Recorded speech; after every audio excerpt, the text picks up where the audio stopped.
வணக்கம். இன்னைக்கு சிகப்புச்சோளம் அதன் பயன்களை பற்றி பார்க்கலாம்.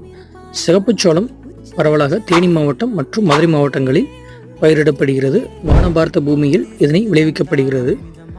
சிவப்புச்சோளமானது அதிகப்படியான சத்துக்கள் இவற்றில் உள்ளது. இன்றும் சிகப்புச்சோளத்தை தேனி மற்றும் மதுரை மாவட்ட மக்கள்கள் இரவு உணவாக எடுத்துக்கொண்டிருக்கிறார்கள்.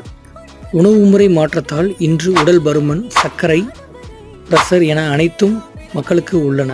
அவற்றை சரி செய்வதற்கே சிவப்புச்சோளம் எனும் அருமருந்தாக கிடைக்க உள்ளது. சிவப்புச்சோளத்தில் இரும்பு, கால்சியம், கொழுப்பு மற்றும் இதர நார்ச்சத்துக்கள் இவற்றில் உள்ளன. சிறுதானியங்களில் இவற்றில் குளுக்கோஸ் அளவு குறைவாக உள்ளதால் இவை மனிதனை சர்க்கரை எனும் நோயிலிருந்து காப்பாற்ற மிக முக்கிய பங்கு வகிக்கின்றது. சிவப்புச்சோளமானது உடல் எடையை குறைக்க உதவும் மற்றும் வயிற்றுப்புண்ணை ஆற்ற உதவுகிறது. வாய் நாற்றத்தை போக்கும் மற்றும் மேலும் இது போல பயனுள்ள தகவலுக்கு நம்ம சேனலை சப்ஸ்கிரைப் செய்யவும்.